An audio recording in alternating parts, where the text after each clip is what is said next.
Hi, I'm Craig with ApplianceVideo.com. Today, we'll be taking a look at the Fresh Food Evaporator fan motor on this LG French door refrigerator.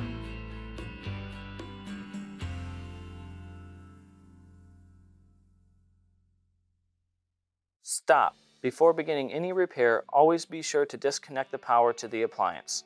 It is also recommended to test the outlet for the proper voltage. Remember to also turn off the water. The main reason why you'll be replacing a Fresh Food Evaporator fan motor is if you are having poor cooling inside the refrigerator section.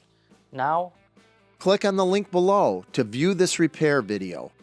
ApplianceVideo.com guides you step by step, giving you the confidence to avoid recalls and callbacks, also saving time on repairs. Whether you're up against an uncommon repair or the latest appliance on the market, our videos have been created with you in mind.